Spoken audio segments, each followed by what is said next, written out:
Hello, and welcome to Dad and Sons. More energy. Hello, and welcome to Dad and Sons. Or, as we are renaming it this week, hello, and welcome to Dad and Sekiro's. Oh no. For the second week in a row, I guess we're going to be talking about Sekiro. Wait a minute, don't leave. Don't leave. Don't leave. There are other stuff too. I didn't play Sekiro. Come back. We promised there's more. Maybe. Yeah, I mean, it's been like a week, and out of the 7 days, I spent 2 of them playing Spider-Man, and the rest, or like 3 of them playing Sekiro, and the other 2 like watching stuff. What should we do to start us off here, if we don't want to scare people off? Well, Okay. what? What? God damn it. Wait. What are you trying to do? You trying to lead into Sekiro? Yeah, because I'm like in the moment right now. Like literally 5 minutes ago, I beat a boss. Now I'm like super pumped. Yeah, you were real excited to jump into the podcast today. Like just before we started, you were yelling in all caps. Yeah, because fuck that boss. Okay, you beat the 2 apes, right? Oh, whoa. All right. Yeah. If you don't want to hear anything about Sekiro, just fucking walk away right now. Here, I'll put a timestamp down for where you can jump to. Yeah, and then please hope that George writes down the correct timestamp and you don't get spoiled accidentally. You can jump to false alarm. We actually don't talk about Sekiro.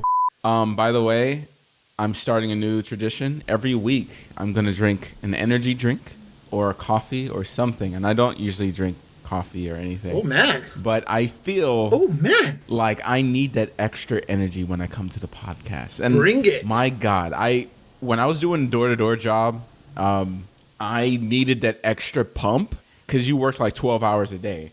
And I drank Bang.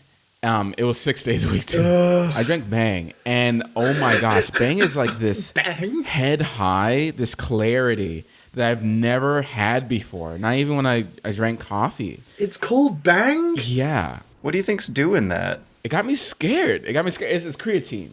It's creatine, of course, like 300 milligrams of caffeine. Yikes. I never drink all of it, but just like a good 40% of it, and I get that high that I want. And it's... Why haven't we figured out a way to just have this and it not have a negative effect on our bodies? But whatever. Sekiro. I have the solution for you. Matt. What is it? The solution is, every time I wake up in the morning to get myself pumped and ready for the day, I defeat a boss in Sekiro. Oh my God. I'm trying to segue to you. Okay. So I actually, for the past few days, I've discovered something in the morning that is fan-fucking-tastic. It might have completely changed my life. I can't talk enough about how much I love this shit. And that is basically propping up little electronic screen devices on the lip on my treadmill so that I can put a little tablet or a Nintendo Switch up there and like browse through Twitter or play Wargroove while on the treadmill. Because it has the wireless Joy-Cons. You can freely move your arms around while exercising and playing video games. But yeah, let's talk about Sekiro. I doubt you're doing much exercise then. No, he's just turning off his brain. Like if you were able to play a game, I'm actually wondering how much you're actually moving. Oh, you know what? He has a point. What do you mean? When you exercise, you're supposed to feel like shit. Yeah, and you can listen to podcasts or listen to music or like turn the TV on to take your brain off that. This is just the next step up. See, I can't even listen to podcasts when I exercise because it doesn't distract enough from the burn. Yeah. I can't exercise if I can't distract myself. Going back to like the Doom soundtrack, like I need like the Doom soundtrack pumping in my ears to get me going. I used to run to F-Zero music because I'm a piece of trash, but... That is excellent.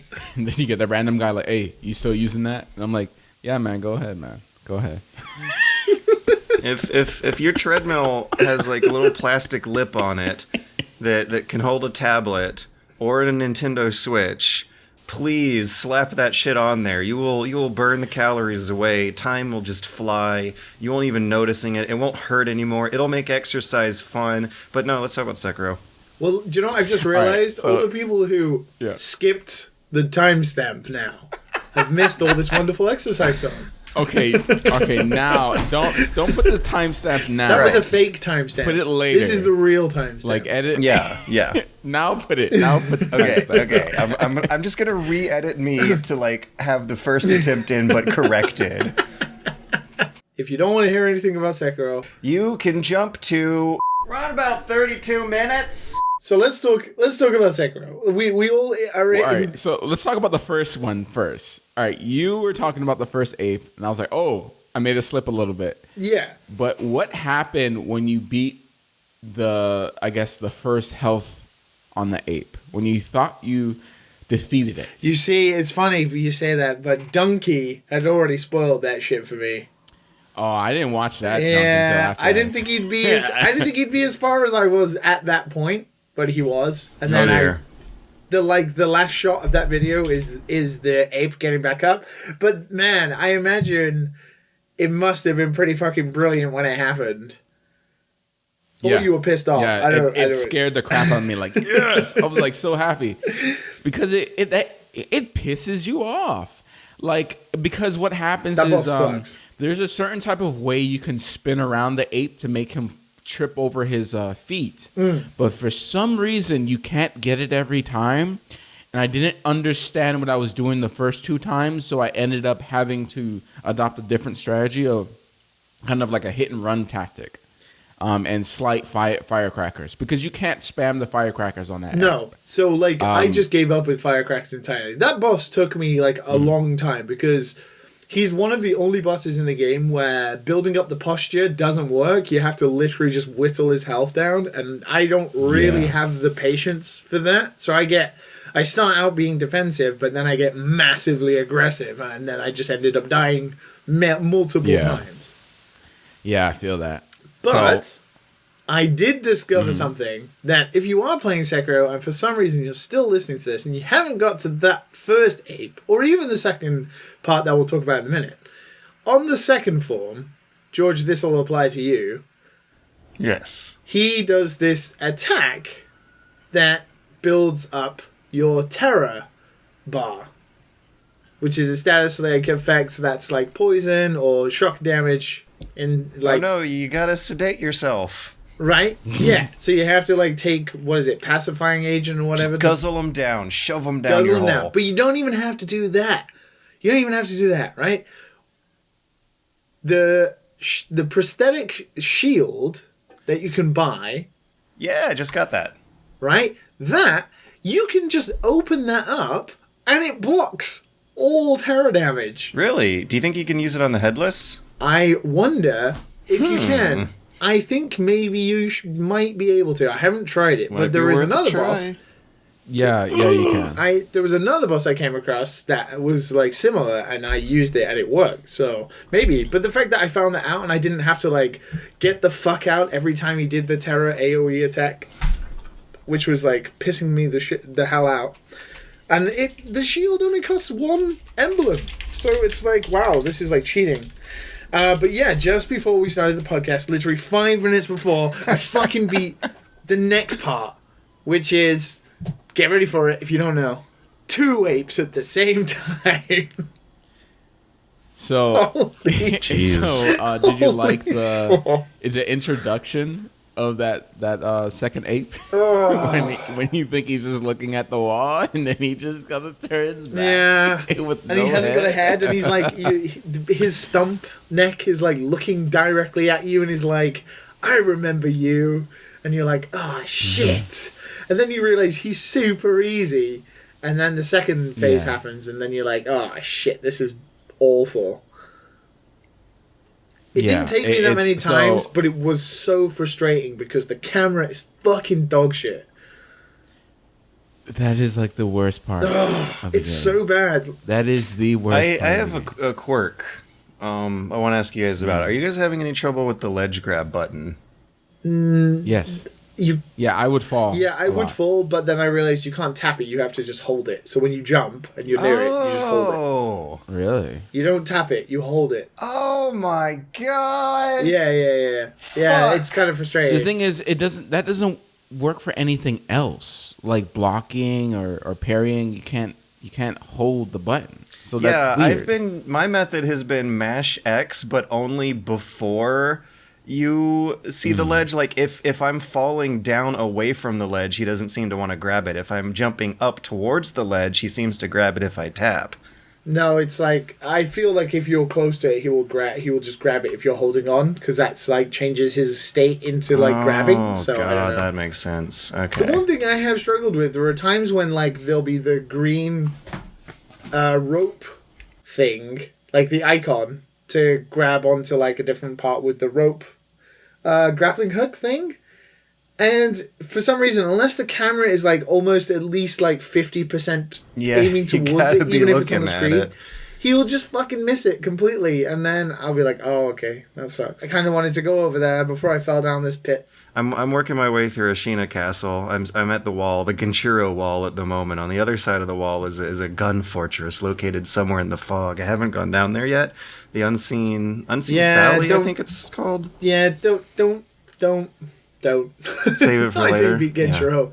Because like now I look back at it, Genshiro really is a wall, but man. Yeah.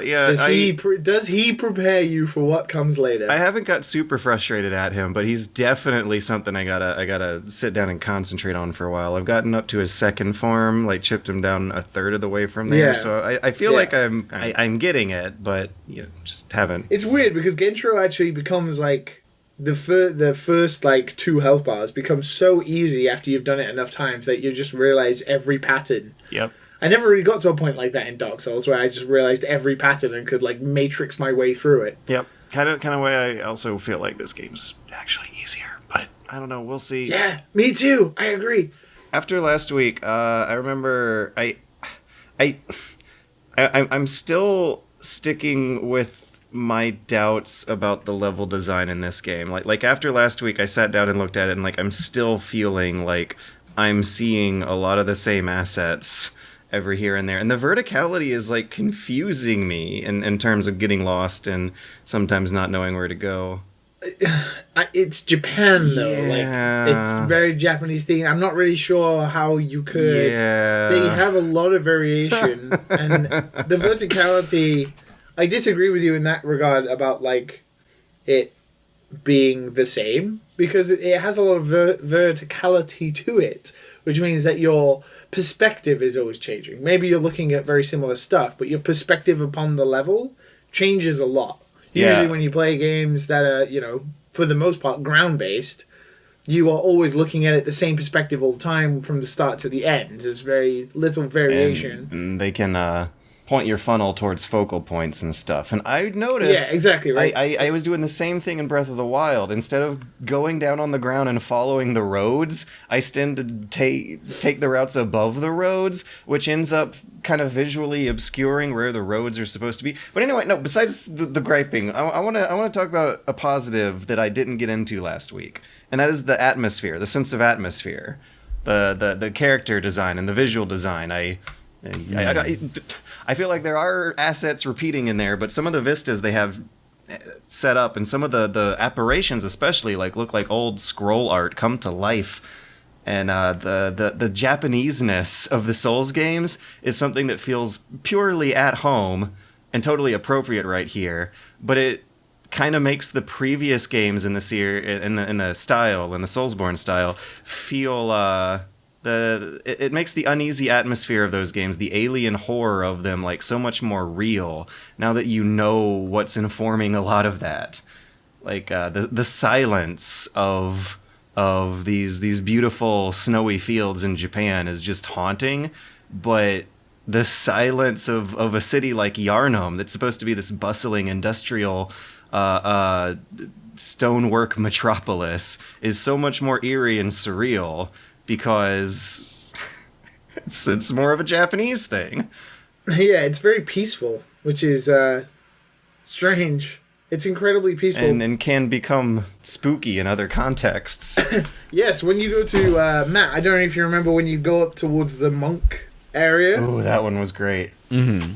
They just have that really haunting monk chant. In the battle music. Yeah. And it's like... And it scared the crap out of me. Every time you would kill all the monks. And oh my god. It would still be there. It's so creepy. Slowly in the background. It's really creepy. And you're like, this has suddenly become Bloodborne. Yeah, it makes. Oh man, I don't. It's one of those things where it adds to that atmosphere of like, oh man, I'm gonna die in this area. Yeah, this is the area where I don't know if they're harder or can be overcome with just sheer skill, or am I gonna get one hitted? It like you just don't know the difficulty range, and you're scared. Yeah. It's the same thing when you look at a boss for the first time. You're like, oh, okay, I don't know if this guy's just gonna one shot me, and this is gonna be the next hour of my life. Just keep it, and then everyone's gonna get dragon rot, and then, but yeah, like I kind of like that they nailed that feeling. It's like, oh, when I reached the monk place, and the little girl was like, oh, turn back. And I was like, oh no. Oh, remember the Buddha scroll talks to you through like some weird baby voice? Yeah, the little girl about thing. how the monks have lost their ways and they're not following the true teachings of the Buddha. Yeah. It gets even creepy the more you go on. It's weird. Dude, yeah. I'm having a blast here corrupted monk. with the atmosphere and this version of Japan. It feels like a reified version of what were a lot of lower budgeted stealth games on the PS2.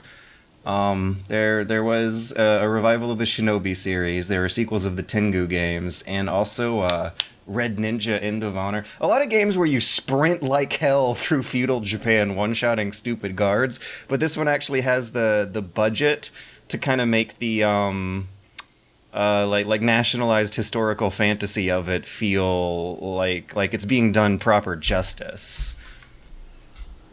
There's a lot of really cool factoids and motifs going on here. Like are you guys familiar with the Soku Shinbutsu? No. So the Soku Shinbutsu is a Japanese mummy. Kinda, sort of. The idea is that some Buddhist monks who are, to sum it up in a layman white guy's version who doesn't know shit about Buddhism anyway. Disclaimer. The idea is that these monks desiccate themselves, they starve themselves, throw themselves into nature in harsh conditions. I think the story that my girlfriend was telling me at the time was that there was one cave they would occasionally lock themselves in, and for a few days to just live completely without sustenance, without any not even modern but like primitive human amenities, to see if they will come out of it becoming an enlightened Buddha who's just beyond the struggle for sustenance and fear and life or death or whatnot. And if they don't, they're probably going to die and become a mummy. And that's the motif that you see at Senpu Temple. Are Buddhists worshiping other high-level priests who desiccate themselves, but in the process, they kind of end up infecting themselves with this bloodborne worm. And that's what the scroll art, I guess, was talking about how fucked up their version of Buddhism is. And that's so Japanese, too, is for, like, even the Japanese organized religions to become the bad guy. Oh man, dragon worm, dude. That's what I got out of that conversation. Dragon worm. That's gross. It's great gross. Though. It like wingworm. It calls back to this gruesome history of asceticism. I don't know if I'm pronouncing that correctly, but there is a creepy basis for a lot of the stuff that the game's atmosphere pulls off, and it also kind of shines a cultural light on why the horror and atmosphere of the more westernized settings of other games felt so creepy to us as well. Like the statues and the mass graves in Dark Souls just really wig me out. The moments of atmosphere where that game gets pitch black and drowns you in oppressive stuff just feels incredibly alien and oppressive. And now I feel like I know a little bit more why.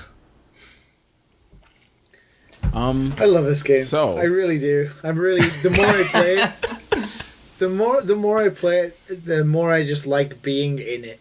And it's weird. Well, because it has rough moments, and there are times when it can be frustrating.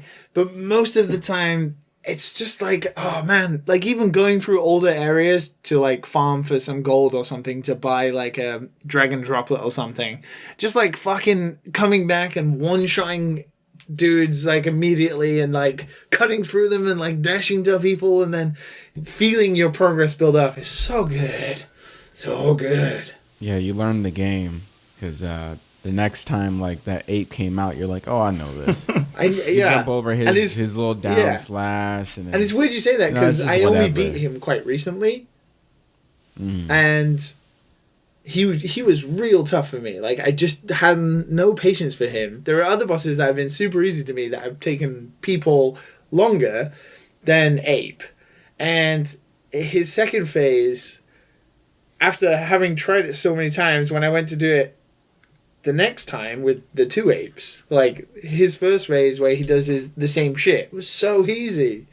Yeah, I would say the samurai at the top was the hardest for me. Genshiro. That's the most deaths I've had. Genshiro. Yeah. Really?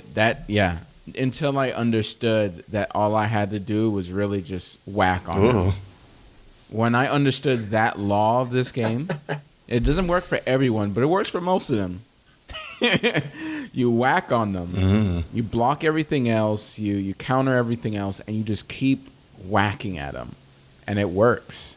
Aggressive pays off. Aggressive play style, and it for all the sword guys, easy.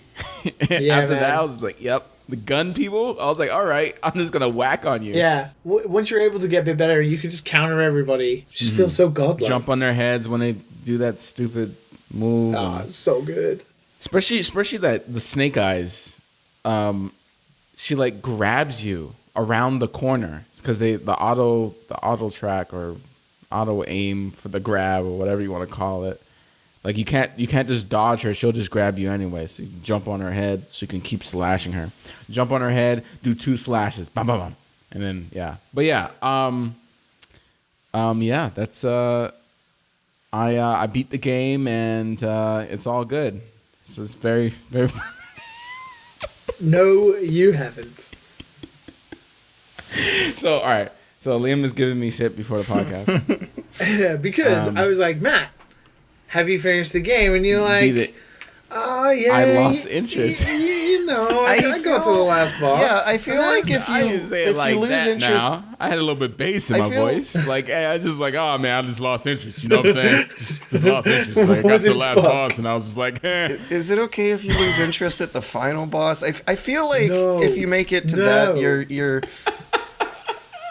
All right. It sounds suspicious. I just made it all the way to the end of one of the hardest games ever made, and like got to the final boss. You know, guys, hardest game ever, man. Was it the hardest? It is not the hardest. I just lost it. I didn't give up. I just lost interest. All right, like at that point, you can just YouTube it, and you're not gonna miss much of what you've played.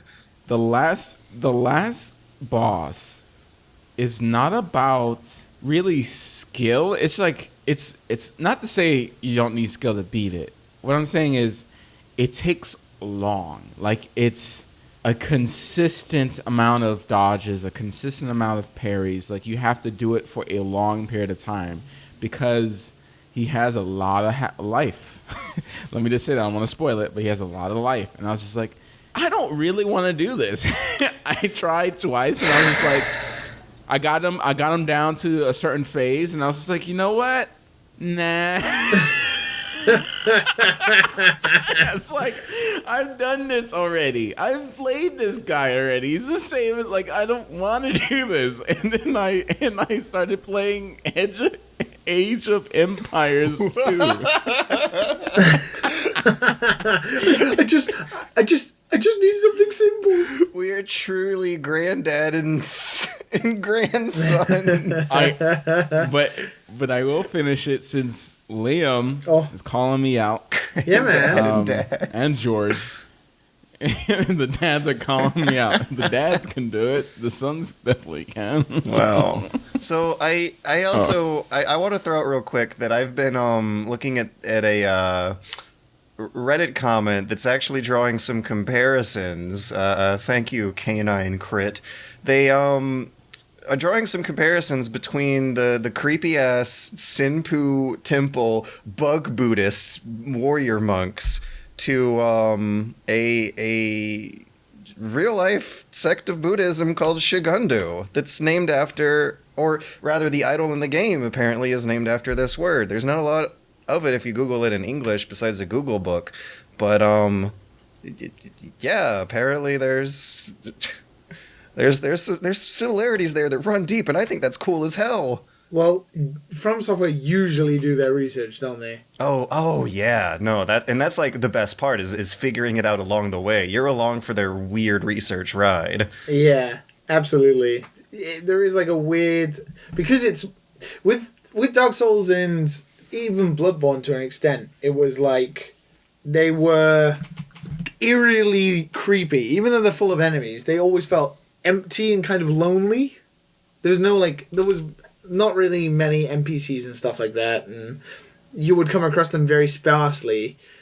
Whereas in Sekiro, you come across quite a number of NPCs and like merchants and stuff, and it feels a little more like you've come at the end of a war, which is kind of exactly what the game is meant to be about. Like, Ashina is like on its kind of dying legs as a colony, and it does feel like you've come at the end of a battle, so there are some like stragglers left behind, but it doesn't feel as lonely as the other games to me. Mm-hmm. I don't know, I just really like that. And I always felt kind of, it was hard, I don't know why, but to me it was always harder to play Dark Souls because it felt so eerily lonely. The loneliness of it was so eerie, like yeah. Sekiro just feels like, I'm in a place that was lived in, that has people. Like, there's people like Emma who help me. And every time there's, like, a new NPC who's like, I can help you, or wants to, like, sell you stuff, you're like, oh, thank you, friend. Thank you for being here. And there's also the crazy old lady who keeps showing up. Don't know if she's supposed to be a different person or just multiple NPCs with the same model, but it's kind of fun to think about the same crazy old lady running around all over the place spraying. I gave her rice, and then all she did is give me a cryptic message, and I was like, fuck you. Matt, did you give her rice? Did you give the old lady rice? No. You sprinkle your seeds at her feet. No, I didn't know I could. I hoard all my items, dude. Like, I didn't use any items until you told me about the divine confetti. I was Gotta like, use pocket sand. If you've been having a hard time with this game, just throw out some pocket sand. Yeah, like, those items are very useful, actually. I was like, okay. I could use these. The pocket sand just makes enemies, like, slowly turn their back to you. It's great. Pocket sand! Like the fan? The ash. Fan, the fistful of fan? ash. Oh my god. Oh, right. The one where it distracts enemies and, like, just distracts them completely. Even the master, the boss. When you see the fan used on a boss and he just turns around, it's just like, oh, okay. This is... Thought you were the master, the hardest game in history. Cheese! You know, I didn't know how much people wanted to cheese this game out until I looked it up. Just like...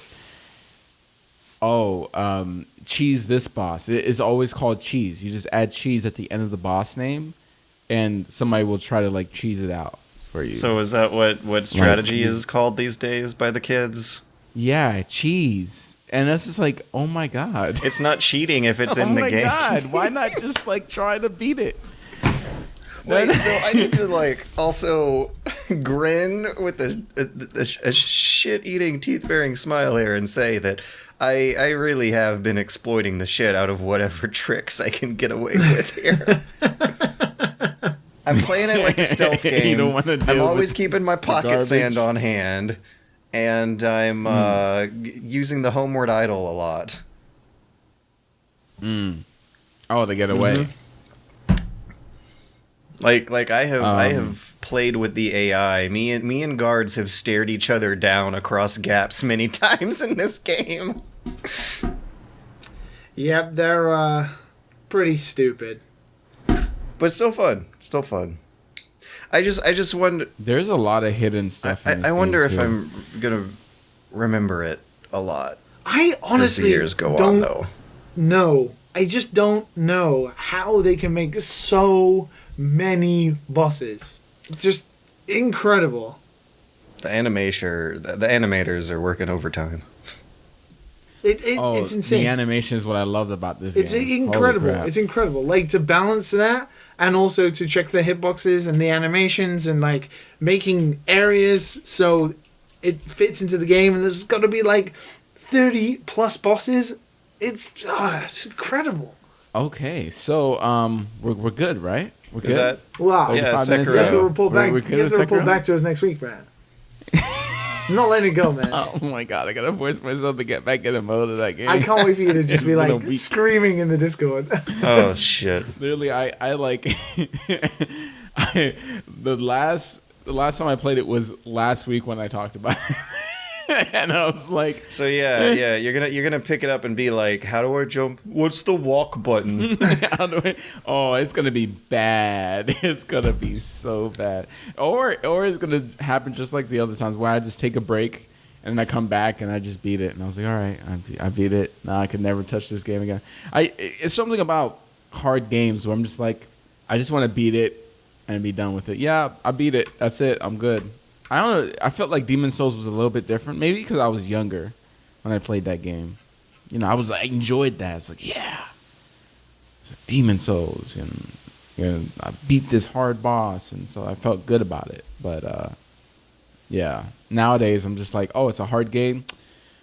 Yeah, I'll beat it, and that's it. Don't want to touch it again. I did a second playthrough of Demon's Souls, but yeah. Yeah, so what is my oldness showing? No, it just seems like some dry rye observations on the struggles of life as one goes from difficult things to easy things and back all over again, such as my routine going back and forth from Spider-Man to Sekiro, because that's two opposite ends of the spectrum. It's a hell of a lot easier than Sekiro. Yes, it is. So yes, yeah, it is. and also after our conversation last week, I could not help but notice just how big that accessibility option screen is when you start up a new game. Before you begin Spider-Man, there's a accessibility option screen where you have your options for color blindness mode, as well as other gameplay helpers or hindrances should you choose to go down that path. Is Spider-Man red on your screen? Wait a minute. Do you know Spider-Man's red? Yeah, no, I am aware that Spider-Man's. Point is that accessibility option screen was there. I skimmed it, had everything set to default, decided I didn't like. I liked the look of what I saw on the defaults. Went on, played the game. Life was fine. Everything was normal. I didn't even know that option screen was there because no one really makes a big deal about it. And it's fine. Spider-Man's been purple all my life. Spider-Man's purple. That's not my neighborhood Spider-Man. No, if you make a good colorblind filter, you're not just straight up applying a filter to the whole entire screen. That's what Doom did. Doom did it bad. You just change the colors of the HUD elements, like minimap waypoint icons and team, enemy, and ally designators to have more contrast. So you can still see Spider-Man, right? So far as I know, for the reality I've lived in through my eyes of my entire life, Spider-Man looks like Spider-Man. But it reminds me of that Hey Ash where you're playing sketch about colorblindness. But no, Spider-Man doesn't just turn into the Green Goblin before your very eyes when you're colorblind, guy. I'm not even that bad of a colorblind. Can you see victim. the blood in Sekiro? Yes, it's not as gruesome as other games. Is it gray, like it's been censored in Germany or something? I mean, the natural colors of it look kind of off to not look too disgusting anyways, it seems, in Sekiro. Sekiro's got the sounds of blood and guts, but it doesn't wanna visualize it. I mean, it does to us. Just oh my not god! to you. Do you like not being colorblind do you doesn't like make more particles and decals appear. No, but it makes them the correct color. So, okay, anyways, that's just Sekiro. We're changing subjects to Spider-Man, right? Yes. Do you like it? Yes, Do you like it? yes, I like it. I like how the game begins with a Speaking of cutscene. games I lost interest in. Oh my god. I like how the game begins with the cutscene of Peter Parker putting on pants and jumping out a window, and gameplay begins like midway on his fall down. Like it throws you in to some really endearing setups in pacing, and shoo, before you know it, Peter Parker and his cute girlfriend are like snapping smiles at a digital Stan Lee cameo. It's fucking adorable, but what the hell is actually going on in the story at this point in the game? It throws you in media res, where Kingpin is starting a war in the streets with like fully kitted out assault rifle soldiers just gunning down the cops, and I don't know if I ever really picked up on any exposition background dialogue explaining why. Wait, you talking about the beginning of the Yeah, game?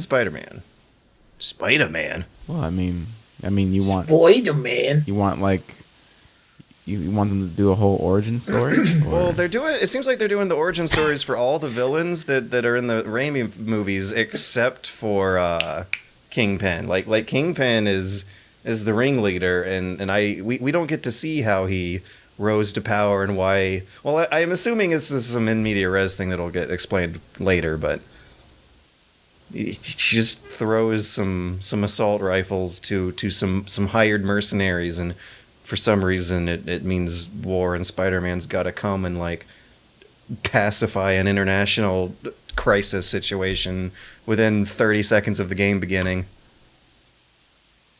Wait a minute, Liam, I caught that. You lost interest in Spider-Man? Yeah, kind of. I did eventually finish it, but I did lose interest for quite a significant portion of time. You didn't say anything when I was gushing about it. And No. you were also Yeah, pretty because quiet the just game's then. still a good game. Right. Uh-huh. It's still a good game. Like, I don't doubt Interesting. that. Like, Sekiro is a good game, and you wouldn't argue that. You have supposedly Hell no. Right. lost interest. See, Yeah, I don't want to go through it again. yeah, I don't. I've always been afraid of investing time towards games that I predict I might lose interest in later, and I wonder if, like, Sekiro's hitting me now, but I wonder if the impression's really gonna last.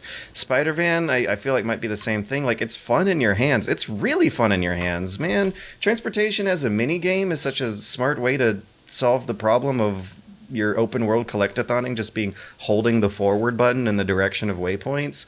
This is good stuff, but it's also so formulaic in that it almost feels like a trap in a weird way. Like we've refined open world collectathoning sandboxing. Yeah, I just didn't do the collectathon stuff. I just skipped right through it. Yeah, that was the kind of stuff that I tend was to just do getting that. massively bored with.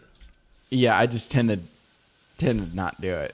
Like, I love the little backpacks. I love the little story. Oh But yeah. I don't let the bull, like, hinder my playthrough. Like, you're going to I'm just going to play the game. As long as it doesn't say, okay, you have to do this in order to play the game, I'm good. It's me, kids, Spider-Man. Can you help me find these 80 backpacks I left for myself throughout the city? No. With Hell no. GPS beacons that just have their batteries on. Yeah, no, not a fan. If they were near, yeah, I would go grab it. So yeah, let's talk about these accessibility options. You can disable parallaxing. Let's talk about this FOV slide. Yeah. You got subtitle backgrounds. You can make the subtitles big, but then there's some really fierce options here that might start making some true gamers mad. QTE autocomplete. is one of them. How could they? You cheated yourself. You didn't grow. You didn't play Spider-Man. You didn't get better. You didn't improve. You only cheated the cutscene. I don't know how to put this politely, but if you have that option on and played the same game I did, I really don't care. It's still fine. We can still talk about it at a con. Life is going to go on. Accessibility and options are always a good thing. Change button taps to holds is another one you can tick down. And I actually really like this one. This sounds like something that someone would make a mod of anyway. And that's I guess QTE prompts that want you to mash buttons. This one just has you holding it down to make it easy. But I also wonder if you get some special moves later on that do the platinum thing where you just have to like suddenly mash in the middle of a combo. And as back when I was doing more reviews, and I would have to play through games more frequently, my thumbs would legitimately get sore at some button tapping prompts that I don't know if normal people got to deal with that problem, but that's something that I could hold some interest in. Next on the list is option to skip puzzles. And that had to have been some work to employ. Wow. Yeah, you can just straight up skip puzzles. To be fair, I think I did do that because those puzzles were so shit. They were really bad. I don't even remember. What does it put in place of the puzzles? It was like to do with when you go to like, it's like when you go back to like Doc Ock the Pussies. Is that a spoiler? Oh, those things are easy. Oh, I know, but they're like the time hacking consuming stuff too. Yeah, they were. I'm not gonna lie, they weren't super time consuming and not fun. Because like it doesn't make sense for what you're doing. You're just like, oh, do this thing. And they're all the same thing to do this, to get this result. It's just like, it just doesn't make sense with the story. I'm just gonna do all of them now, so I don't have to. So I did a Google search: Spider-Man quote option to skip puzzles quote because that's the language from the actual accessibility menu, and I'm seeing a bunch of forum posts saying how bad the puzzles are and how happy they are that they put that option in there so you can skip them. Not because of accessibility and handicapping concerns, but because they just want to skip the bad part of the game. Oh, people. You haven't really played Spider-Man, you numbskull. You just cheated yourself. You didn't improve. You're living a less worthy life. I mean, I think, if Spider-Man's do it, Sekiro can definitely add an easy mode. Oh, right? no, we're going to get nuked. Sorry, that's a sore subject. I shouldn't joke. You just painted a target on all our backs. No, I'm telling you, Sekiro. How dare you guys talk? Have you guys seen the hard drive headlines this week? Yeah, I saw that. That was Sekiro funny. Absolutely, positively does not need big anime titties, guys. Was that Jimmy's article, perchance? Did Jimmy write that? I don't know. I should check, but good on Jimmy for being involved with those good boys. Yeah, good on him, man. He didn't grow. He didn't improve. Oh my god. He took a shortcut. No! He gained nothing. You experienced a hollow victory, Jimmy. Nothing was risked, and nothing was gained. Jimmy was such a friend. It's sad that you don't know the difference. All right, so guess what I've been playing? Oh my Path god. of Exile. Apart from quitting in Sekiro because you're a massive coward. Maple Story. Age of Empires 2. Well, I did look up some like old ISOs that I've had on my old hard drive. I was going through my stuff in my storage, and Age of Empires, just a couple games in there. Age of Empires 2 I installed. I was like, oh man, I've been wanting to play this game. And I remember why I liked, like the old school RTS and, going through the ages and stuff like that. And I was like, man, these eras, there's only like 3 or 4 of these. And I remembered Rise of Nations. That's the better one. You guys have never played any of these? Man, It's been a long while since I played Age of Empires. Dude. Yeah, when I was a kid, I went through a little phase of Age of Mythology and like a couple days of Rise of Nations. Rise of Nations is the better game. Shoot me down if you want to, people out there, but like Rise of Nations is like a better game than Age of Empires 2, and both of them are great. Just so many quality of life changes, but loved it. Played a game of both. Realized that it was old, and there's not much to the game after that. Yeah. So it led me into trying out a game of Civ 6. Oh, cool. Ooh. Okay. We have a basis here. We're going recent. somewhere. And I was playing the game, and like the AI, it's people say that it's bad, right? The AI is pretty crazy to kind of attack you. I put it on Settler so I can kind of learn my ropes, and they go hard even on Settler, and it's random. Like sometimes they won't, sometimes they will, but Cleopatra, man, she has it out for me every time. If my army is not good enough, she will kill me. If Victoria is just, she's an asshole, man. Are you playing it on the Switch, or are you playing on? So I can make sure that I keep an eye on her, so I can attack her eventually. But like, they will be prejudiced depending on your own society. They have preferences. They have prejudices. Yeah, I'm trying to remember what they call the system. It's like the priorities system, agenda. That's what they call it, agenda. And if they don't like your style of development, and they can be really arbitrary and random sometimes, which is why they should just call it a prejudice system. Okay, Queen of the Nile. Cleopatra likes civilizations with powerful militaries and will try to ally with them to avoid conflict. Dislikes civilizations with weak militaries. Okay, Matt, I'm fucking sorry. Have you been spending your tax budget on public projects that benefit the common people instead of militaries that you use for expanding and conquering? No, I made sure to do it the second time because she killed me. Yeah, she will stamp people out, I guess, if they don't. You know what she did, right? No, actually, no. She didn't kill me the second. She just denounced me. Victoria. Denouncing's the worst. Had her armies all around my cities. Let's see what Victoria's prejudices are. George, stop clickety-clacking on your keyboard, by the way. Dude, there was a lot of resources by my city, right?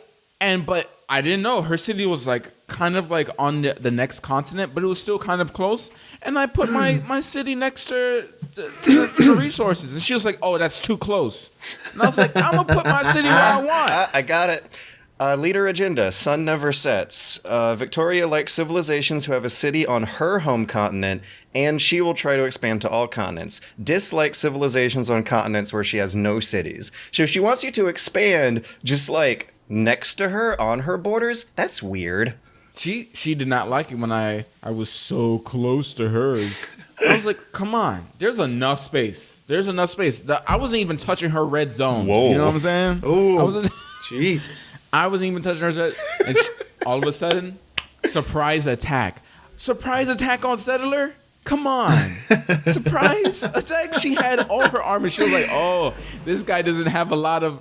He has what? Was that a little warrior with a club? A little slinger? I'm going to get this boy. And she definitely did. She killed me. I'm looking forward to your tombstone being like, Matt Visual, fucked by Cleopatra. The game is really slow. It's fucking I do Civilization. like What do you expect? What'd you have it set to? Just a regular standard speed. Yeah, you're still looking at like 10 to 12 hours then. Are you playing on Switch or are you playing on PC, man? PC. Oh, okay. Ooh. You can play. You can transfer your save, like cloud save, over between the Switch and PC versions now, which is pretty cool. Hell yeah. Does it work when you're sharing a Steam game? No, it'll be your cloud save. I was just trying it out. It'll just be your cloud save. Okay. So is it? All right. Yeah. But what I want to ask is, because I remember playing Beyond Earth with George for a couple nights. Gorgi. George, is 5 better than 6? Because I'm looking at these reviews. I just popped it up, and there is half of the reviews. There's like 37,000 on Civ 6 and about 86,000 on Civ 5. But Civ 6 has just like a mixed response, and Civ 5 is like high, yes. I describe this as the Civ cycle, similarly to the Sonic cycle or the Zelda cycle. Retroactively, the more disliked games gradually become more beloved as time goes on. That's directly correlated to how many expansions they have on them. Civ 5 was treated this way on launch, and I actually don't like vanilla Civ 5 that much. Well, I don't... Outside of reviews, maybe, and the forums that I frequented, there was a lot of criticism for its hex-based gameplay, making military micromanagement unwieldy, and the lack of a globe view. I really like that. It was like Civ 4, but kind of improved to me. And I came in it from Civ 4 fully expanded, where you had late game features diving into espionage and internet development details, and the Gods and Kings expansion also added a lot more depth to the religious aspect of it. A lot of those features got the expansions were awesome. Stripped out during the vanilla Civ 5, but then were added back on later. And now a fully expanded Civ 5 is my favorite in the city. Civ 6 is in a place right now where I feel like it's halfway there. But people really don't like the AI of Civ 6. And it seems like a hard cap for getting it up to the same spot the previous games are at.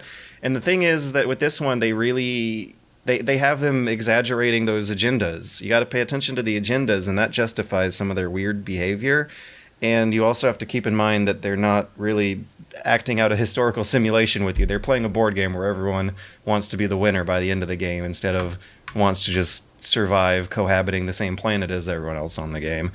And when I have found that if you just wrap your head around those two concepts, the gameplay makes a lot more representational sense.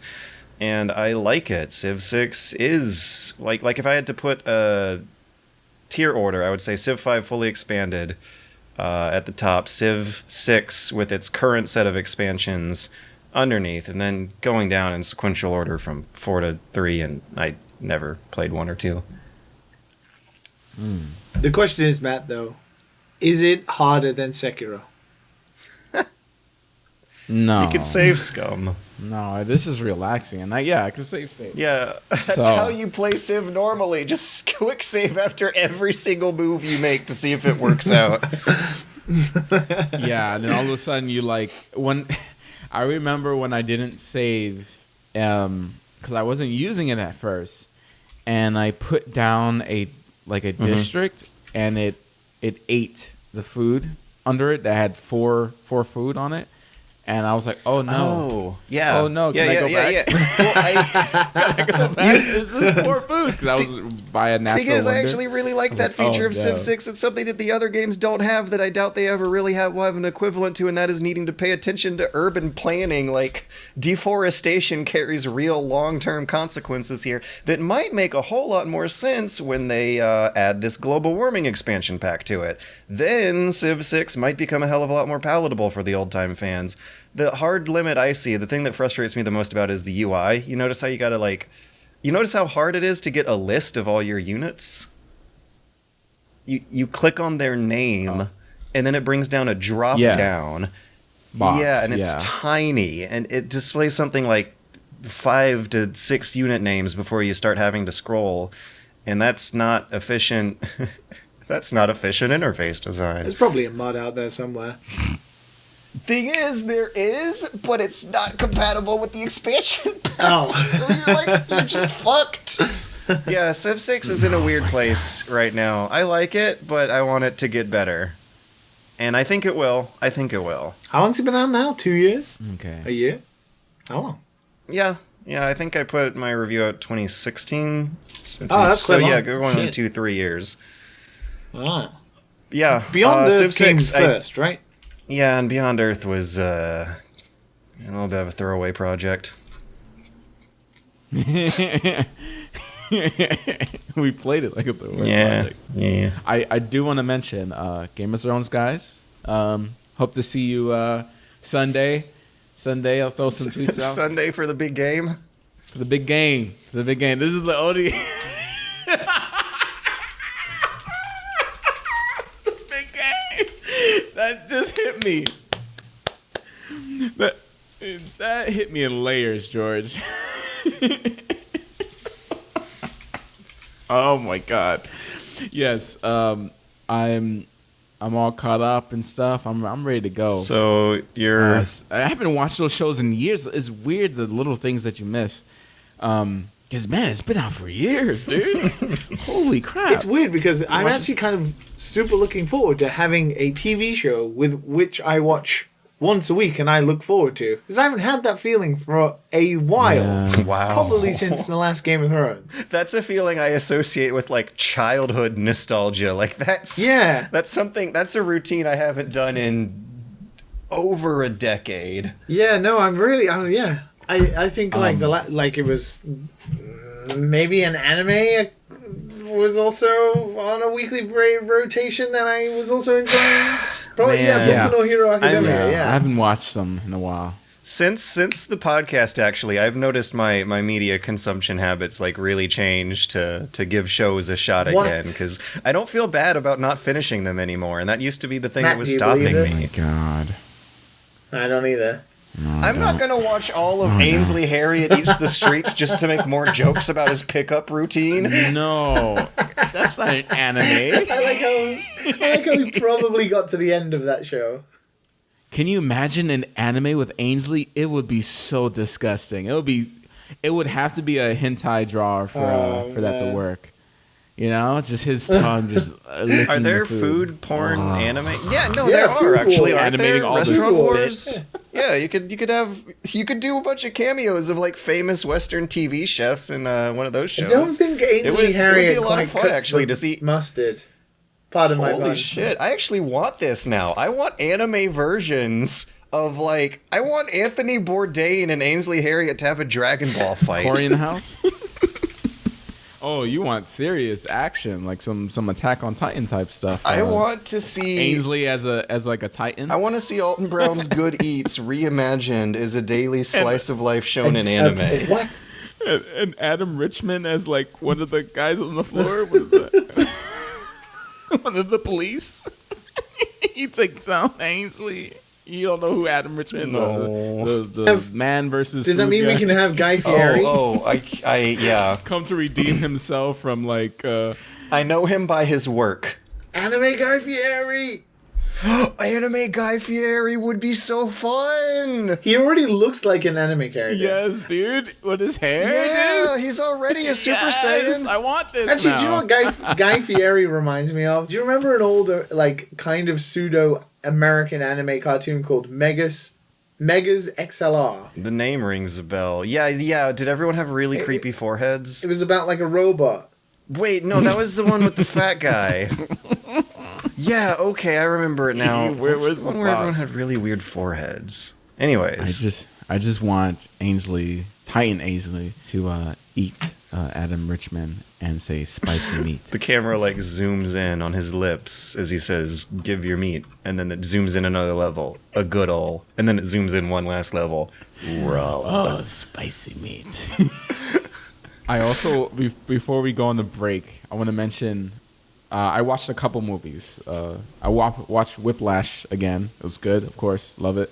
A Quiet Place, which I thought was good. But I also watched this indie film. It took $1 million to make and made $70 million. It's called Wow. Searching. It's weird to say Searching the for guy, the bank everyone account. knows him as Harold from Harold and Kumar. He was like the dad in there. But who is the son? That's a good ass movie, and it's actually done from a computer screen like Unfriended is, but it's actually good. Oh shit, it's got John Cho in it. John Cho's awesome. It's good. It's really good. You will not, and I really say this, you will not be disappointed from this movie. I'm I'm intrigued by this whole you see it all on a screen thing. I'm familiar with the concept, but it always looked gimmicky as hell, and for a let's say younger demographic than me, like unfriended. But you sound pretty sure that this is like a fairly serious quality production for mature, responsible adults such as our. They take that concept and they somehow turn it into a very cinematic movie using a computer screen, and it's the way they deliver, I guess, certain feelings, even when they're texting, is like you would see, like for instance, the dad want to text something. There's a pause. Then he erases it. It's done through just subtle. You like see him hesitate when he's typing. Yeah, subtle reactions. A lot of that's done through that, and you see FaceTime. So that's where you see a lot of the actors there. What they did is use GoPros, and then they kind of matched it in After Effects. So it actually it looks pretty legit. Like it looks nice. It looks really really nice. I would give it a shot. I don't want to spoil too much. I would give it a shot. It's good. If you want to actually see someone do a unfriended style thriller, but actually good. Like not cringeworthy Social Network. No, absolutely nonsense. Not even one bit. This movie has more twists than M. Night Shyamalan. This movie has more twists than the last time I ate Twizzlers. Okay, this is a lot of twists, man. It keeps you on your seat. It's great. It's great. But that's it. I'm done. I'm done gushing. I'm intrigued. Watch Whiplash if you haven't watched it. It's good. It's a good movie. That's a good movie. That's oof. J.K. Simmons all up in your booty. I'm open to this searching movie. It sounds weird. It sounds gimmicky. I like gimmicky trash. Oh God. Watch it. It's gimmicky trash. It's B movie quality, George. You should go watch it. I've never heard you talk about a movie seriously. Have like evoke any type of emotion from you. Like it has to be some trashy ass garbage. Like why is that? You do get more hyped up about terrible B movies than you do about actual films. You always say everything that's serious is just okay. But Matt, wait. There's one exception. What is that? No, Mortal Kombat. Oh. No, I was gonna say Your Name. Because we all went to that one together after our latest Japan trip, and just kind of got all weepy and nostalgic on the way out. And it's like one of my favorite movies, and the trippy sake scene gets me all foggy eyed, and it's beautiful. Wait. So I don't misunderstand. You're talking about what again? Your Name. Wait, okay. Yeah, Your Name was. You mean the anime? The Chinese cartoon, yeah. Oh, okay. I was like, did we watch it together? Yes, we saw it in a theater. Oh, we did see it in the art theater. Yeah, we all saw it. For some reason, I thought I saw it with somebody else. For some reason, together. Yeah, I have a suspicion why the memory might not be. Anyways. Okay. But it is just one example of a movie that I took fairly seriously that you were there with me for. That's right. That's right. That's literally all it. I'm just defending my honor. Okay. Yeah. That was a good movie. There's some good anime. That was the first time you saw like a good anime movie. Everything was like anime boob trash before. Sekiro Shadows Die Twice needs big anime titties. How are we gonna jump down the toilet into the break? Well, I can say that I'd rather have some big anime balls. Are you tired of sloppy, cut-rate funerals? You've tried the rest. Now try the best. The Plots R Us mortuary service.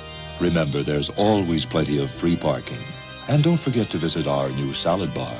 I can't wait for us to get into our first news story this week.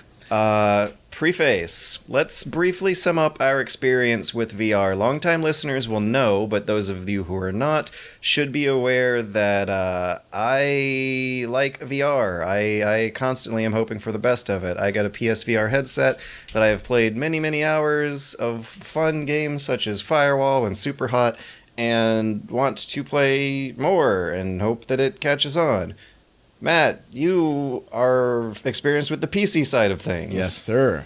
I had you sweating in that whatchamacallit? In that super hot.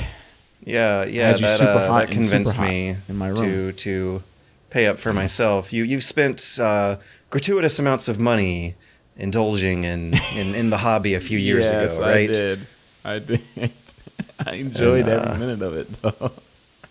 I still enjoy it. The last deity of our trinity here is Liam, who's always been on the fence. Yeah, You've gone back and forth. Finally decided you wanted a PSVR a few months ago around Christmas. I moved to a different city. Can't afford it because of unexpected expenses. No, okay, yes. Let's get it out of the way. Right. I pre-ordered the Nintendo Labo VR. You pre-ordered it? Oh god! Sorry. See, like the thing is, like I want to be excited But one and of us happy has to get it, right? But that just ruins the mood, man. Why?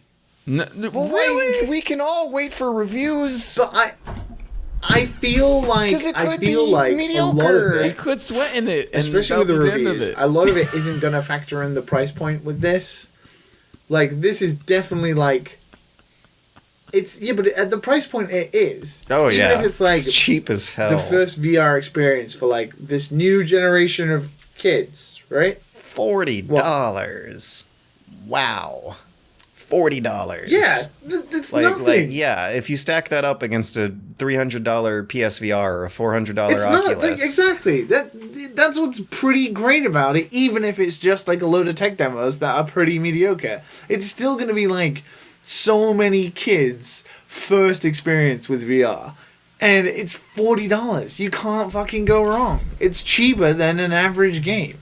It's not $300. It means that this new technology that you are a very like strong advocate for, that needs other people to be as interested in it so it can push forward. This is like the entry level version of it. And we don't know yet whether it will be great or it won't be, but which is why you shouldn't pre-order things. No, because I'm okay with that. Like it's at a price point where I'm going to be happy building the stuff and testing it out, but I didn't pre-order it until the Mario Odyssey and Breath of the Wild modes were announced. Which is like, whoa! I don't know if I want to say. I mean, okay, the Mario stuff I'm sure is going to be great. No, but this is the point. You've already said it, right? You've literally, it's just come out of your mouth. You've just said the Mario Odyssey thing will be great. So I would buy $40 DLC for Mario Odyssey. That was a VR mode. You know, that's one way to put it that all sounds almost less flattering than like me giving it the benefit of the doubt and trying to be like conservatively hyped. No, but that's the point. Is like I would buy that if that was a thing anyway, right? So I'm getting all of this extra stuff that I can try, and it has like 64 different mini games in it and all this kind of stuff. And then even if it is bad, right? Just that first experience of Breath of the Wild, one of my favorite open world games, for even 10 minutes before it makes me feel violently sick because the resolution is too low. Just to try VR like it's a weird PC hack like you did with the GameCube games for Breath of the Wild, totally worth $40, including everything else, in my opinion. 10 minutes of cutting edge technology fun is well, I can't honestly say that. You're going to have more than 10 minutes of fun. No, because that's the sure. point. And on top, as you just said, the Mario Odyssey stuff will be great. And then you have all of these other like games they have made, and then they have all the mini games, and then they have all the VR toy garage thing. So you can make like your own weird VR experiences. I get it. It's not the most cutting edge thing in the world, and it's not the $300 lowest bar entry PS4 headset, but it's fucking VR that is not $800. And it's more of me wanting to try what Nintendo's like idea is about putting, because Mario Odyssey and Breath of the Wild are two of their biggest games on the Switch, and to like attach VR like almost immediately to those games instead of like doing it on ARMS, for example, like a kind of like trying to get people inspired into ARMS again by giving it this brand new VR mode where you get to punch like if you were like really the fighter and that kind of thing, like using a sort of B tier IP to show off the VR if it wasn't very good. But no, they're going like full blown. They've made like custom Mario Odyssey levels for it, and they're going to be like you can play the whole of Breath of the Wild technically in VR. Yeah, which is ambitious. Is it crazy though? But there must be a reason. But that's the thing is I don't know because everything so far since the Switch has launched, Nintendo haven't really got wrong. The price of the Switch is fantastic. The Switch itself has come out and they've completely revamped their policy about releasing games on a console. It's not shit. Like, they've got games coming out all the time. They've got all these fantastic indie exclusives and they have amazing first-party games. I'm thinking, like, the first Labo came out and it was a success into a certain audience and you really liked it. How bad could this really be? I don't think it could be bad. I think they had no reason to rush out VR. That this must have been like part of the plan the whole time. Screen resolution is that's weakest link. my biggest worry. As somebody who wears glasses and has bad eyes anyway. Tracking is the second. Strap is the third. There's a lot. There's a list of things that could be the Achilles heel here. I agree, but it's at a price point where I'm okay with that. That's the ace in the hole, isn't it? It's just such a like, it's cheaper than an average video game, and it's this relatively new technology. Why not give it a shot? Like, I could play Breath of the Wild for like an hour in VR. Oh my god, yeah, I'm definitely gonna fucking try that for like $40. I just won't go out and get drunk for one night. What I'm expecting is a box full of cardboard and plastic lenses that might start falling apart after a few uses. Did your Labo stuff start to fall apart? Well, it's also sitting in a closet, never being used. Wait, no, yeah, the cars didn't last. The others were surprisingly durable, though. They use good cardboard. Like, you reckon they would cheap out on that? That's another item on the list. yeah, because if it's strapped to your sweaty face and you're jiggling a heavy weight around on it a lot, you're putting the cardboard piece through more stress than the like fishing game that I had. Matt, remember the fishing game where you have the Switch resting in a big cardboard box, but it's sitting on the floor and it's not getting tossed around. Yeah. Oh gosh, the technical specs and performance for Breath of the Wild also. The battery life is going to be life. shit. You're going to be stressing the motion sensors in that right-hand controller. Control scheme is like, where on the list should we put that? In terms of, like, I don't have a Pro controller. I'd have to buy another set of Joy-Cons to be able to hold it in a way that feels natural. No, I imagine you can take the Joy-Cons off when you're playing, like, Mario Odyssey and Breath of the Wild. They don't show that in the promotional artwork, though. We have yet to know for sure if they want you holding a Joy-Con in the. I doubt it also requires the Pro You better be able to. Yeah. Yeah. Because that is not a thing. Money. There's probably It's not something that locks it anymore. into place. A lot of people don't have that. Yeah, a little piece of cardboard. Yeah, and all.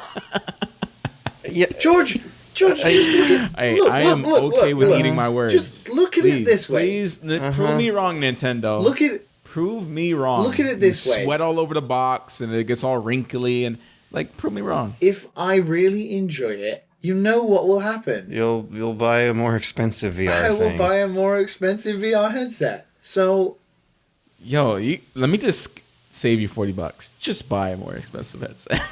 Like I'm still No. You guys are like, literally just buy a PSVR. It's literally 8 times I'm not more like that. expensive. It's 8 times more expensive. 8. It's not half price. I like saving money and getting the most for your dollar, which is why never pre-order. I'm just saying, like it's always a gamble. You're always disadvantaged in that transaction. yes, exactly. Save the money and then and get it is a gamble. I'm okay with. But it still could be. There's so many things that could be a literal weak brick in the structure of this thing.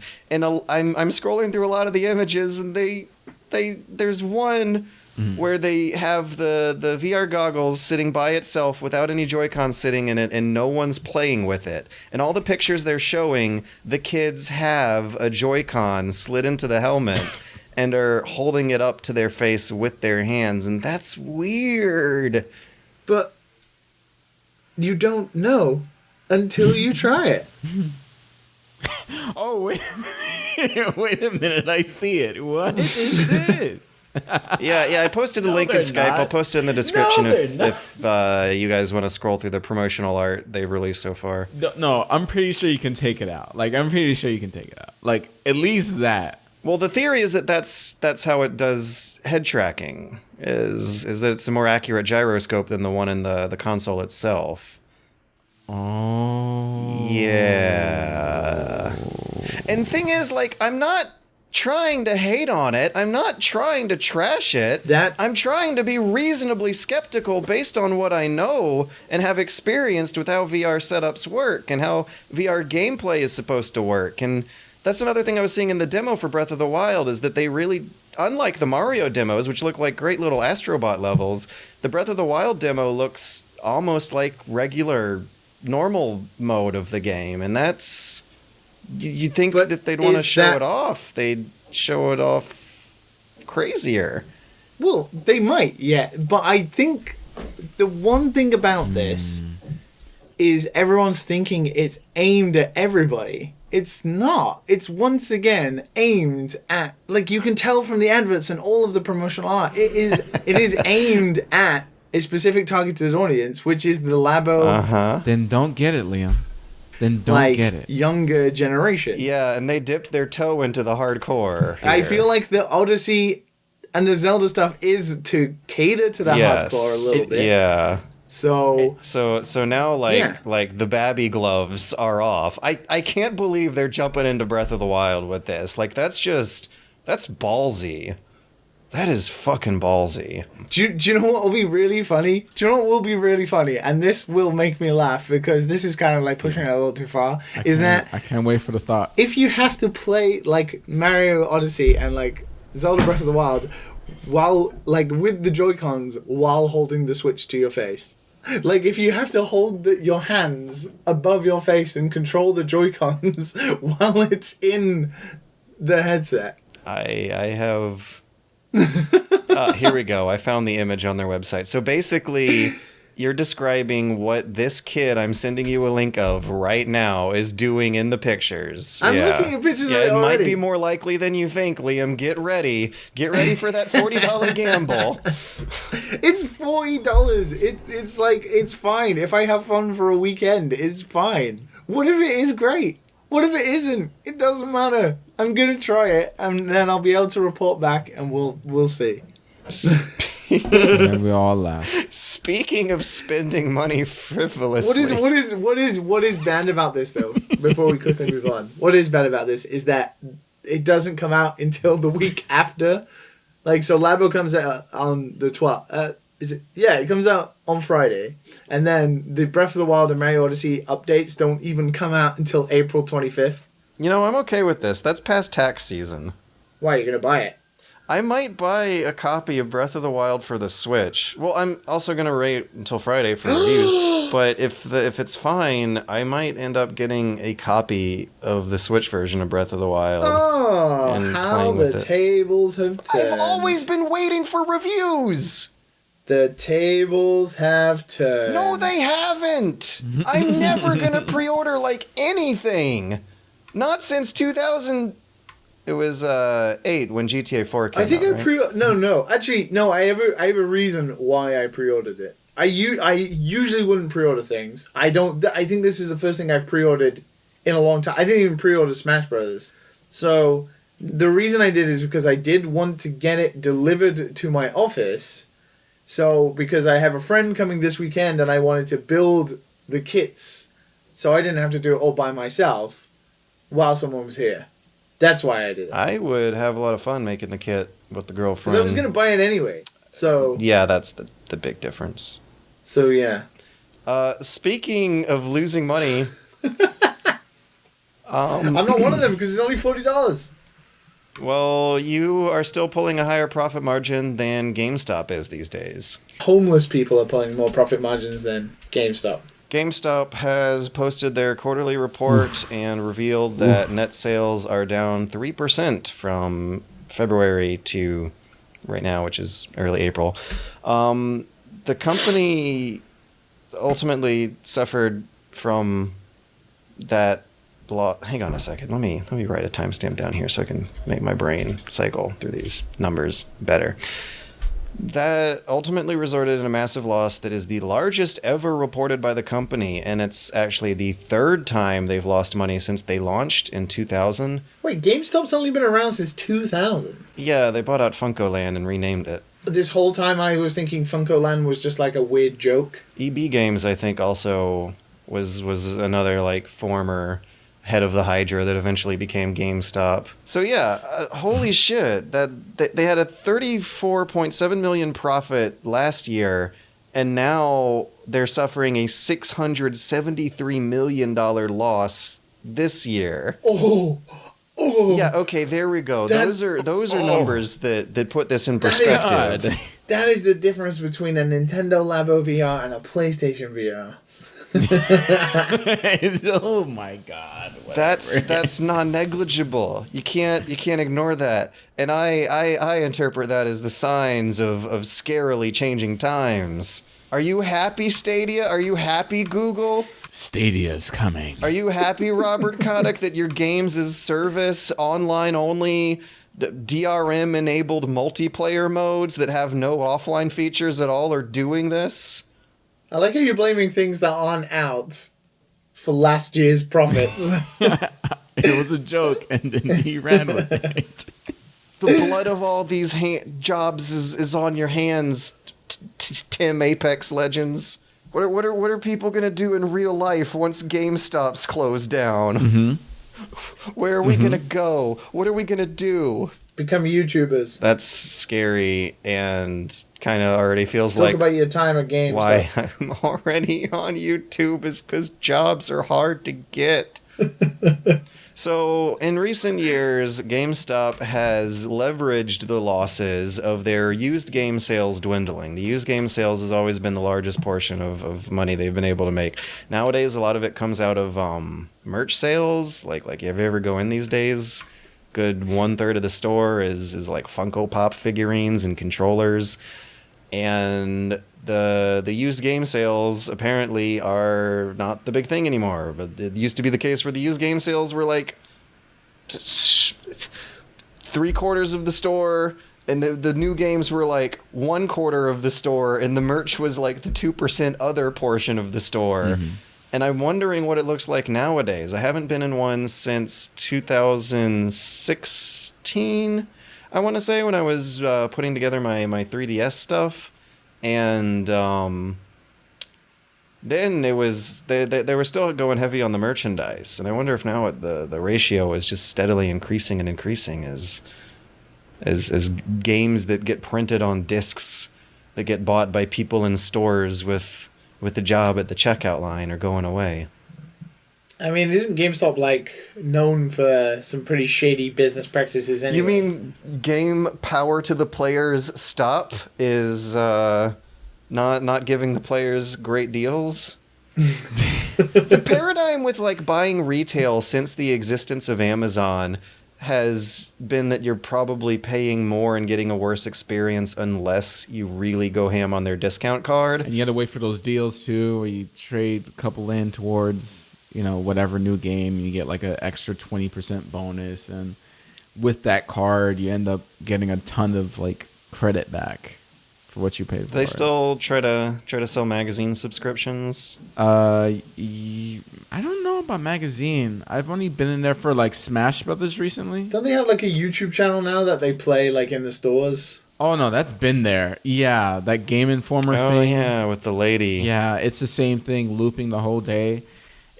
I feel so sorry for the employees. Yeah, they have to listen to it. I had a similar thing. Like music is better. In that case, you can just like forget the words. But in this case, the same script gets repeated every 90 minutes. And it says hollow as they sound.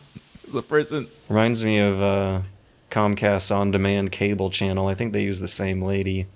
Anyways, Ars Technica compares this loss to some uneasy foreshadowing that faced Tower Records and Borders Books as other mediums that have gone digital and since seen their retail side of the industry kind of fizzle away. And one thing they do note, actually, is that GameStop is seeing some growth of its own selling of digital goods in its store. That category was up 16.5%, driven by continued strength in digital currency for free-to-play games like Fortnite and downloadable content. So those are the gift cards, I guess, at the checkout aisle. Yeah, but people could just get that at Walmart or whatever store. Doesn't matter. And I guess they go to GameStop nowadays to buy Funko Pops and gift cards. Oof. That's sad. No, it's not. I used to work at GameStop. Yeah, I don't know. I have no sympathy. It's like when Blockbuster went away. Like they were a shitty megalomanial company and all, but there was also a kind of sense of community around the stores. Yeah, I did. That it was a place at least for young video game buffs to try and get their first shitty summer jobs out of high school. I'm raising my hand. Anyone else? Yep. Yeah, me too. In our equivalent. Me too. And I used to rent some games from there, man. Back in the old days, N64 on up. Did they have an actual rental program, or did you just abuse their actually pretty generous refund program? What is the abusing? What? So when I was in high school and working at GameStop, some of my friends were pulling a scheme where they would just return games before the refund buy-off date, and I think they let you get away with it 4 times, and at that point you just move on to a new store. Oh, okay. And I'm assuming their moms were driving them to all these other stores, right? Oh, these were shitty kids. These were the bad kids. These are the cool kids who sat at their always finding a loophole table in life, running the red lights, doing the rolling stops. The ones who skip class to work jobs to buy a car, because that's what matters at that stage in their life. Mm-hmm. So that they can abuse the refund policies of GameStop. Dude, I don't know. They're kids. I used to use the car to go to Taco Bell a lot. God, Taco Bell back in the day was so good. So good. Cheesy bean and rice burrito. I ordered Taco Bell. Ooh. I ordered Taco Bell with Grubhub a week ago, and it was one of the worst mistakes I've made in my life. Things have changed. Things have gotten a little unhealthier as the population has grown. The high demand for tacos has made things a little unhealthy. Taco Tuesday, yos. Don't pre-order tacos. No, for Taco Tuesday, you go to your favorite mom and pop taco place and get yourself that little dollar tacos. You know, the ones with the little small ass little wrap, which I hate so much. Wait, Liam, there's a Mexican restaurant near you? Yeah, there's a great place in Kyoto called Que Pasa. Wait. Okay, you need to give me some details here. No fucking way! It has good reviews. What is this? He recently got Ryotaro. He's a great dude. He recently got named King of Burritos of Japan. I see cilantro in these pictures. Yeah, his dad is a cilantro farmer. Holy shit, so to get cilantro in Japan, you have to farm it yourself. Wait, is everyone Japanese over there? Yeah. In that store? Yeah. Oh, okay. Wait.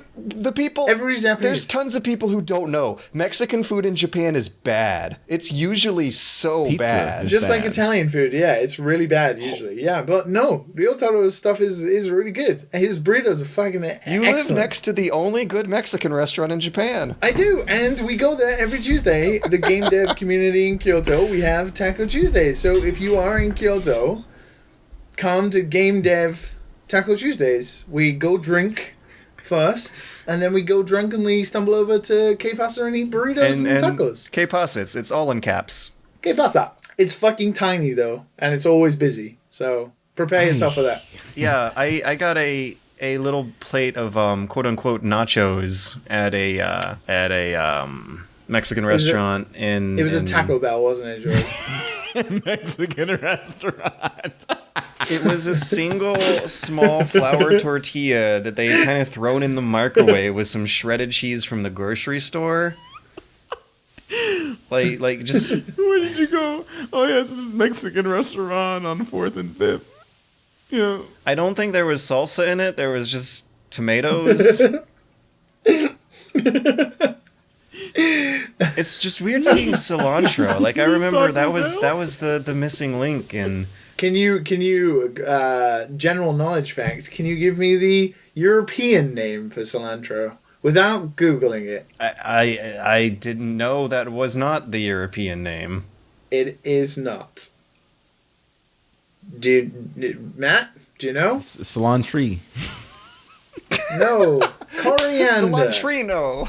Buongiorno, cilantrino, por favor. Coriander. Coriander. What? Coriander. Coriander is cilantro? I thought they were two different things. Yeah. No, coriander is cilantro. What? And, No way. Yeah, that's Holy what your old shit. pal. That's what your old pal Ainsley Harriott calls cilantro. Coriander, also known as Chinese parsley. I've never heard it called that. I did not know. Wow. Wow. Okay. Anyways, we gotta move on to. We went from GameStop to this? Yeah. How did we end up? Okay. Third funny, sad news story of the week. Speaking of real life mimicking. Oh, don't we have to talk about some bullshit politician? God damn it. Yeah, bullshit politician. A real-life Republican politician has been banned from EVE Online for alleged political corruption in EVE Online. The character in question is a guy named Brisk Rubal, who in real life is a lawyer and lobbyist who has worked in public offices that he has had to run election campaigns for. Okay. What's his name? Brisk Rubal, I think. I don't know if I'm pronouncing that correctly. Sounds like a nice roasted meat. Brisket. Oh, Is that his name in Eve or his real name? that's a good question. I need a brisket roux Because ball. that does not sound like somebody's name. Brisket roux ball. Brisk Rubal. Yeah, Brisk Rubal. whatever his real name is, people have to know it because Brisk Rubal was a member of the Council of Stellar Management. It is a kind of like a insider group of players who I guess are like voted in as being influencers for the company. They get they're super fans who get clued in on new details and new upcoming features to bring that news to the rest of the players and represent them to the bigger company of CCP. And much like a real-life government, players elect other players who run election campaigns vying for their votes to get into the Council of Stellar Management. Brisk was elected to the Council of Stellar Management while partially promoting his real-life experience and career being a lobbyist and a politician who runs and wins elections in real life. And as the days went on, CCP apparently got a report from other players in the Council of Stellar Management claiming that Brisk Rubal was sharing confidential information from CCP with other players and using it to conduct illicit in-game transactions, advantaging what I would presume to be whatever his entity is over the other players, which I guess is like a virtual version of insider trading. And he's a Republican. Well, okay. No feelings hurt then. You guys want to move on to listener questions after that one, or should we dig this grave even further? Wait, well, fuck him. He shouldn't have done it. He had an NDA. and he signed it. It's his fault. If true, alleged, lawyer we're talking about. They make the rules, right? Eve really is its own world. Mm-hmm. Which drives conspiracy theories that this might actually all be like a smear campaign from some other circle of conspirators inside the Council of Stellar Management. God, every time Eve makes the news, you're like, what? What's happening? Yeah, I played that game and I was like, how does this even have this sort of interconnected political Star Wars-esque Senate? It's like microcosm Wall Street game. Yeah. I don't. I think it's cool and everything, but I also can't help but feel like a lot of it might be artificially drummed up by the players themselves. Mm-hmm. Like a lot of... If you ever watch a video of one of the great big star battles of EVE Online while it's happening, it does not look like how it is described in the news. Yeah, it's always like the greatest EVE war is about to take place as players from two different factions meet in the middle of Stargate 950B. And then you watch the video and you're like, oh... It takes them like 4 minutes to fly their ship anywhere and get blown up. And then they can zoom out the map of the war, and it looks impressive and really big. But on an individual player scale, I have a feeling a lot of it's like power users with 4 monitors hooked up to spreadsheets. I imagine if you are into that kind of thing, like that kind of moment... Even as your career in real life? Is incredible. Yeah. Yeah, it always feels good to be part of a grander cause than yourself. Just when it comes to political corruption and insider manipulation, might want to pick a better cause than the Republican Party. Maybe we should move to another listener question after I dug that grave for myself. Oh yeah, all the EVE fans, they're going to flip out. You remember when we talked about Star Citizen? Remember that? Oh my god, somebody brought the TV thing up to me the other day, and I was like, oh. Was it that guy that said black guys are cool? It was that guy. It was that guy. Black guys are cool. Shout out to Elliot. Oh my god. We can't be experts on everything. We can only be experts on 92% of all human knowledge. It was that guy. Black guys are cool. Shout out to Elliot. Oh my god. Alright, yeah. Go ahead, George. We can't be experts on everything. We can only be experts on 92% of all human knowledge. Oh man. Yo, I don't know, man. My mom loves me. Sometimes I swear she thinks that I know the meaning of life and shit. She vastly overestimates my my accuracy on this show. Was your response, Mum? I did try to watch The Meaning of Life, and I only got 42% of the way through it. Well, that's a very specific percent. I'm glad you kept count. Isn't that it's a joke in the movie? Oh my god! Yeah. It went straight over his head and he didn't get it. Let's just do questions. We got 2 questions. Just proves that you don't know the meaning of life. I'm gonna have to call my mom and apologize. She's gonna be like, "You didn't know 42?" Wait, she listens? Unfortunately. Really? Wow. Hi, Mom. Hi, George's mom.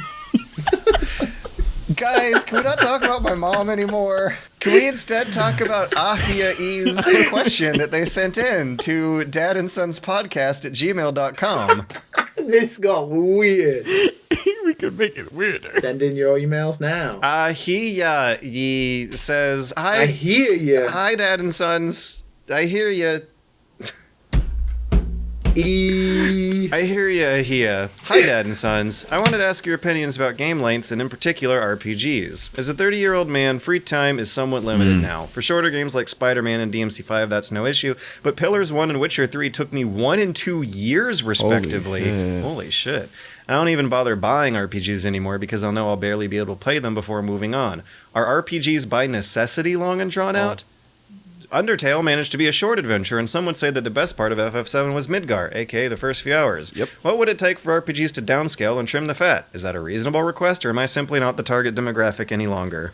Well, RPG means role-playing game, so you don't necessarily have to have a role-playing game that's 40 hours long. No, you don't. And Undertale is a good example of Chrono exactly Trigger what can I'd be like to beaten. see. Chrono Trigger can be beaten in the same amount of time as Spider-Man. Spider-Man still took me like 20 hours.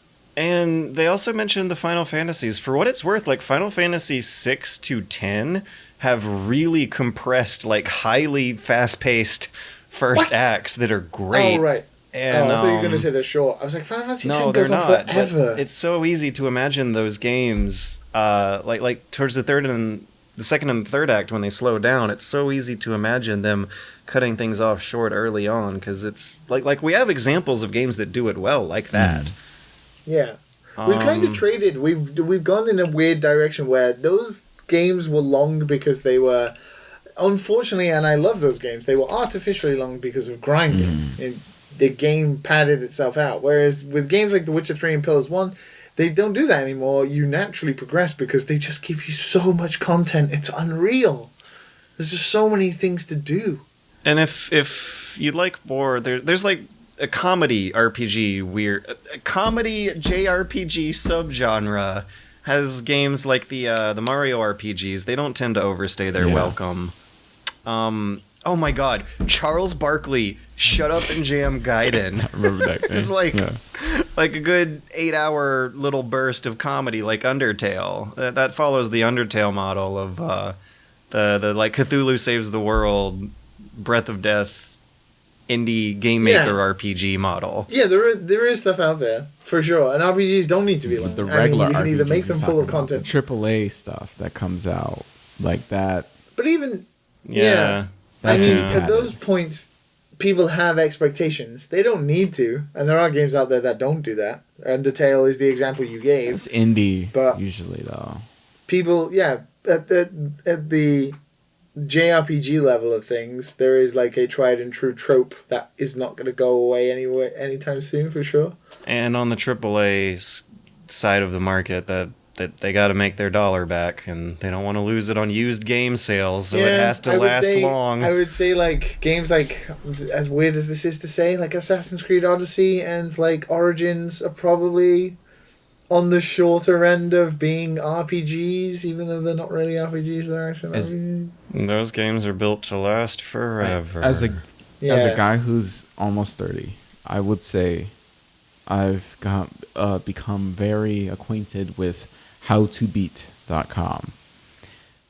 Yes. When you see an RPG, you see And the game.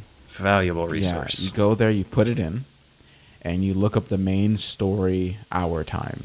If you see around 20 hours, you know it's going to be a decent game you can go through. You can skip some of the, the completionist stuff. Because you can see Don't all gotta- the collectibles, and in the completionist section, like it's usually double or even triple the time of the main story. You don't got to break up with your girlfriend to make it through. Yeah, exactly. The Witcher 3 is kind of worth you playing through all the extra stuff. So It's more of a relationship. Because it's a Yeah, lot it's of very it. A lot of it's good, and it's hard to not Yeah, do it's it. hard. Because a lot of that shit is Yeah. good. It's like Sekiro. I probably have played like 30 hours of Sekiro now, but it has consumed every waking moment where I'm not at work or I'm not out of my apartment. So Wow. Yeah. Are you the target demographic? Probably not. yeah, Probably not. Because Yeah, everything that's needs been to have some to extra swallow. stuff all the time. Even God of War has extra True. stuff now, which is the weirdest thing to me. And do you know, I don't. Sorry, I don't know how you guys feel about this now, but I've kind of come to terms with that. I buy games and I play them and I don't finish them, but as long as I enjoyed my time with them, I'm kind of okay with that now. it's becoming harder for me to swallow. Yeah, I don't like to not finish things, but sometimes things like Sekiro, I'm just like, I what? keep bringing up Odyssey, and I actually was playing Odyssey last night. They released some new DLC of Odyssey, where you got some cool little side quests that last about an hour and a half that follow some secondary characters that have a little arc. But my god, the main quest of that game is something that I actually don't know if I'll ever see completed. There's tons of stuff keeping me busy. It's not going away, yet it's also not really overstaying itself. It's still fun. I don't know what to do. Like Red Dead Redemption is a good reason it's a good example, I guess. Like the whole killing the deers and stuff like that, upgrading our pouch, and that I think that's Odyssey that was playing, I believe. Was it Odyssey or the one before that? Like Assassin's Origins is Egypt, Odyssey is Greece. I think I was playing Origins. And like there's something about Assassin's Creed game nowadays that just doesn't appeal to me. I just know it's a totally different game. Yeah, I play it the first. Yeah, I play it for like an hour, and I'm like, yeah, I'm not gonna even invest because I know I'm just not gonna like open world adventure sword fighting game. It's not a stealth game with city social stealth mechanics. It's almost a dungeon crawler RPG. Yeah. It's a Diablo like now. That's weird, isn't it? It's weird that Assassin's Creed, I feel, is now more comparable to Diablo than Assassin's Creed. Damn. That's weird. I haven't played a new one. Yeah, you have since level Black enemies, Flag. level dungeons, level loot all the time. You're getting new, better gear, and that's the drip feed loop that drives the sessions. But I mean, I heard Odyssey is like pretty top dog. I've been interested, but I just know myself. I just don't want to get buy a game and get invested like or rent it. Mm-hmm. It's good, but it's a janky beast to go up against. Don't want the jank right now. It is weird because I'm almost at the point going into games where I know I'm not going to finish them, but I'm looking forward to playing them anyway. Like Dragon's Dogma comes out on the Switch at the end of this month, and I'm kind of like, as long as I'm done with Sekiro, I will play that, and I know I won't finish it. Already know. Yeah, I've always looked at it as a bit janky. From what I saw, a lot of grimacing in this question. I'm alright with. We're just like, Yeah, it's tough. It's tough. As you get older, it is super tough. Yeah, there are like just genres. hard pills to swallow here. Yeah, there are genres that have just become a bit inaccessible. Hardtobeat.com. Well. Use it. So next question is way easier. Aaron W asks, to my favorite dads, this is a question for all of you, but probably mostly Liam. I'm going to Japan for the first time in May with my brother. For part of our trip, we're staying in Kyoto for a few days and wanted to ask what are some non-touristy things to do or places to go in Kyoto. Food recommendations are also going to be great. Oh, I just heard about nice, this place. Easy, this burrito positive. Place. It was really good. I ate some. Definitely compare it to the other. Compare it to all the other burritos in Japan. Eat all of them so that you can know that this is the only good one. I mean, there you go. Go to K-Pasta. There you go. No, I am legitimately curious. If I'm ever in Kyoto again, I do want to go just to know what it's like to eat at a decent Mexican restaurant in Japan. Dude, it's great. The thing is, it gets like the recommendation because when there's like guests in town from America, like there's game dev people coming in and out of Kyoto all the time. When you get guests from America and like, we say come along to Taco Tuesday, they're like, oh man, Mexican in Japan, I don't know. And then they have the burrito and like, oh man, this is a pretty good burrito. So, kind of passes the foreigner test at least. I got a tour of the Fushimi Inari Taisha at night by my good friend Scrib. That's something I would not have thought to do, but was totally awesome and worth it. And also a nice cultural experience. Like it explains the horror that a lot of Fatal Frame stuff comes from. Spooky Japanese temples at night are spooky. Can confirm. Oh no. And it was cool, like being like, oh, that's where Fatal Frame comes from. Damn. There's lots of things, especially in Kyoto. You obviously have all the touristy stuff. Arashiyama, Kinkakuji, Nijo Castle, the palace. Non-touristy stuff. The Philosopher's Path is pretty cool. Ooh, that sounds like my alley. Yeah, a walking trail that goes through a lot of old Kyoto and stuff like that. It's really cool. Oh man, the Google search is gorgeous. Yeah. Getting drunk by the Kamogawa River. Yes. Go get some cans from the konbini, some bento boxes from the konbini, and just go get drunk by the river. That is a Kyoto rite of passage. Mm-hmm. I can't say I saw a lot of Kyotos doing it. Can't say I saw a lot of tourists doing it. Go do it. It's great and it's fantastic. Food wise, there are so many places in everywhere in Japan. Whether you want to eat at like an izakaya, and you want to eat like Japanese food, or you want to go eat, especially in Kyoto. Obviously, we have the good old Mexican, and we have some other places. We actually just got a Shake Shack that opened. There was a Shake Shack that opened, which is way too expensive. I can't believe how like progressive and exotic Kyoto's foreign cuisine is. Shake Shacks and burritos. You guys are like exactly right. Got the whole world right there. Got a McDonald's on every corner. No, there's so many places, and like the area I live in, which is near Karasuma, has a shit ton of cafes and excellent places to go. Non-touristy stuff that is things to do is not really Kyoto's bag. Kyoto's bag is about walking around and like looking at it. It is one of the most beautiful places in the world. It is in Osaka, where you can go do like a ton of stuff. If you want to do like actual activities, you should probably go to like Osaka. Otherwise, in Kyoto, you're gonna end up probably going to tea ceremonies or something like that, which could be cool, but you know.